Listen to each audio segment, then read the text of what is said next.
For me, CESCA is primarily that cooperation. It's a network, it's an alliance, so it's people who share some views. We have differing views on different things, of course, but ultimately we share some values, and we understand the strength that comes from working together. I think one of the reasons that CESCA was founded is so that Cork could be a welcoming, inclusive, equal city for whoever wants to call it home.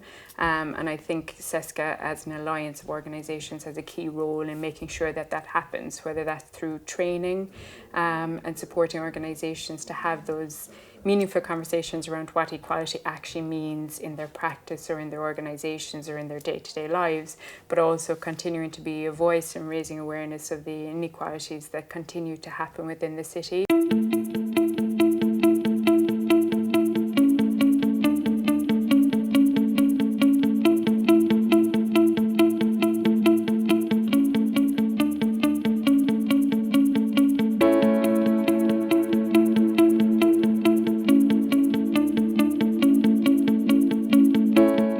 CESCA really began out of, I think, a small group of people really come together first, recognising how community development, social inclusion, I suppose, had really, it was being, I suppose, attacked, really, you know, in Ireland generally, but then as well in Cork.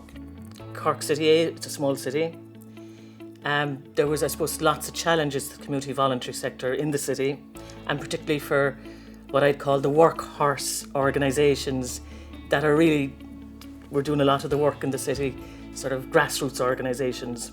So I think there's a context. Well, I suppose just thinking back to 2014, I think there was a number of people in the city who had been having conversations for quite a while around kind of the pressures that the community and voluntary sector were under. The challenge for a lot of the sector was they were losing funding, they were losing posts, they were losing personnel.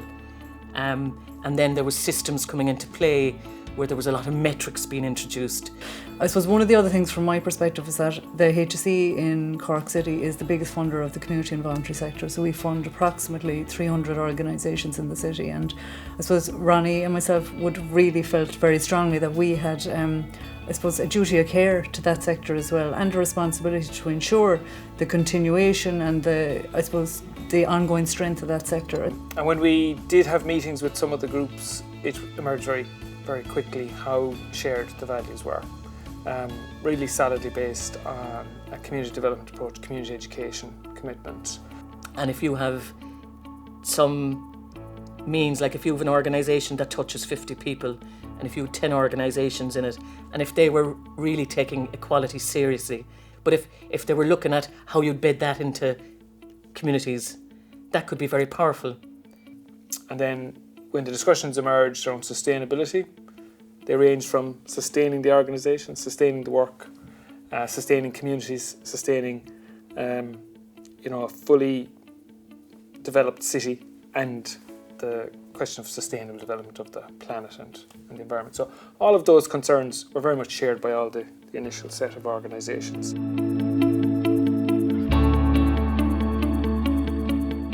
We've had seminars, conferences around, usually around the 10th of December, which is the International Day of Human Rights. There was a few of us, I think Jim from SHEP, myself, and Tamina, who was the worker at the time, would have, like, one of the projects we took on was to develop an equality programme for the CESCA organisations. One of the early memories was the identity was only emerging, but Mehelmar host an inter-firm dragon boat race. So there are 14 in a crew of a dragon boat, and they all paddle either side of a very, very long boat, and one person strikes the beat at the top. So there are 14 organisations had by then thought, yeah, this is something that we would like to support, we'd like to be working in this way. So we had the opportunity to represent that on the water in this boat. So 14 different coloured t-shirts with the name of the organisation on the back, and everyone literally rowing together. Dave Roach, who was co-chair by then, used to use that pun, like, we all have to row together, and that was kind of lived out on that day on the water. I remember up in like the niche community garden in Knocknaheeny having an afternoon with the managements and just people sitting down and chatting, and people that traditionally mightn't talk to each other. And I remember, like, you know, at one stage, the diverse sets of people that were just getting to know each other. And some might, you know, may never have been in a position that they do that.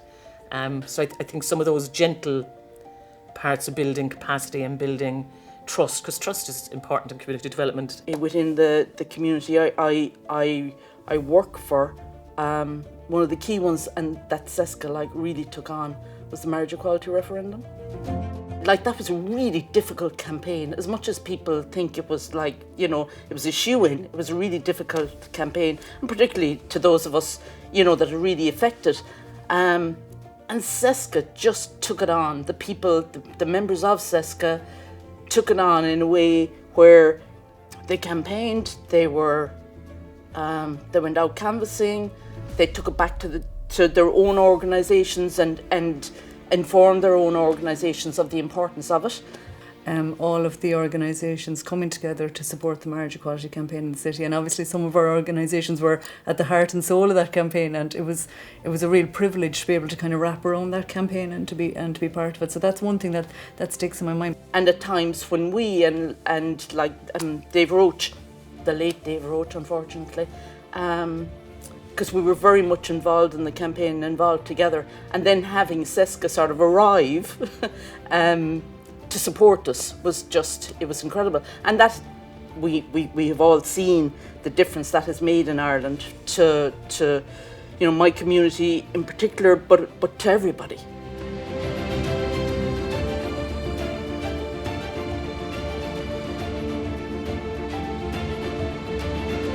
Sometimes, like, the globe isn't a safe place for lots of people, and potentially, if you look across Europe, it's not a safe place for a lot of people. We've come a long way in the country in terms of equality and marriage equality, going back a number of years.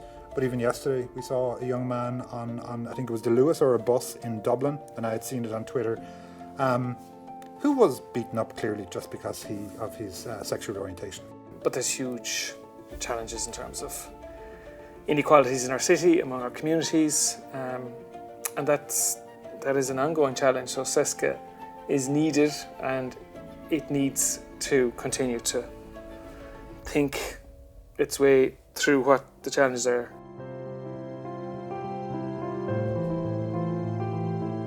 So the first question we said that we might think about is just having a think about the real current inequalities and injustices that we feel that we're seeing maybe individually in our organisations or beyond that at the moment. Last week I noticed in the centre that we'd come across 10,000 people who had attended the centre since we opened, and that's not just people who rang looking for information, but 10,000 people who'd used the service. So when I was looking at kind of the needs of the centre, the needs of, you know, the area I'm in, we're back to kind of square one. We're back to kind of, you know, what we decided in '83 was going to be our aim, and that was to be the elimination of violence in society, elimination of sexual violence and other violence in society. And I suppose we're still looking for zero tolerance and have everybody on board, but plus have the resources. But it occurred to me that actually when you look at the underlying problems, as Niamh said, you know, it's things like housing, it's social inequality, it's economic inequality. I could say it's all about, you know, gay men's rights, but in a way the service users we have, they report more discrimination, more violence and abuse and things when society is hurting. So when people feel that they haven't got a roof over their head or they haven't got enough money coming in.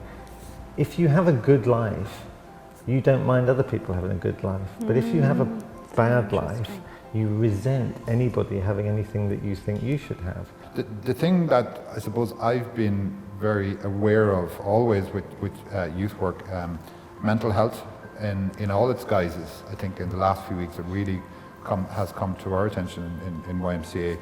A lot of young people we're working with long queues for the various mental health services, and they can be right across the board, from a young trans person to a young traveller, to a young person who's out of home, to a young person who's struggling with addiction, all of those things. But it seems that, like, they come to us and we tell them about a service, but there's such a huge, long waiting time for some of those services. In summary, the two main issues facing travellers would be accommodation and discrimination, and then the bigger issue would be how all of this has an impact on their mental health, their self-esteem and their well-being.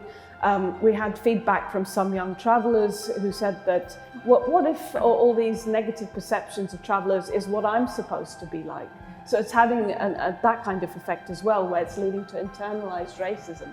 I just wanted to pick up a little bit on what Mary was saying. And I think for us, we're definitely encountering young people, I would say on a weekly basis, young women and girls who are experiencing sexual harassment, sexual violence. And I think there is a little bit of a shift though in the fact that they're much more able to talk about it. Yeah, so the accommodation is overarching, I think, cuts across everyone's work and impacts how we can deliver a good service, I think, as service providers. And political representation is really, really important. I think people making decisions don't have lived experiences of social exclusion or marginalisation and don't understand the struggles that come with it. And I think there's so much bureaucracy that could be gotten rid of if there was willpower. And I think we've seen through COVID and we've seen through the Ukraine crisis, like how easy it is to get rid of bureaucracy when there's willpower. Yeah. So I mean, being part of CESCA and having, the alliance, it's just amazing to hear the connection and the similarities that run through, what we're all trying to do and what we're all out there doing. Yeah, for me, the networking value of CESCA for all of us as leaders or managers of groups of social inclusion and equality groups in the city is very valuable too, because we're all facing different things and often the days are very busy and things hit you from all sides. So knowing that there's a network of people in the city who are experiencing something similar and that you can ring somebody up and have a rant or look for a bit of support, or even us meeting as a group and just the going round the table is very valuable. I think CESCA is very kind of inclusive and kind of just saying this is who we see, if you need anything, this is who we are. If you want to pick up the phone, I think that's what I like about CESCA. It's about all of us getting together and saying there's huge injustice out there and this is what we do, what do you do, and let's see how we can help each other. I think it's fantastic, first of all, that CESCA covers 10 grounds, because I think all those 10, including social and economic inequality, are very, very important. And I think it's fantastic that we can share experiences, because I think that's an important part of it, about understanding frustrations, as you say, ranting and having a shout sometimes, but also cooperating so we can combine when it's useful to do that, to increase the strength of our voice and our action, and also to get inspiration. But at the moment, we're doing it well, and let's keep growing, let's keep sharing, let's keep talking.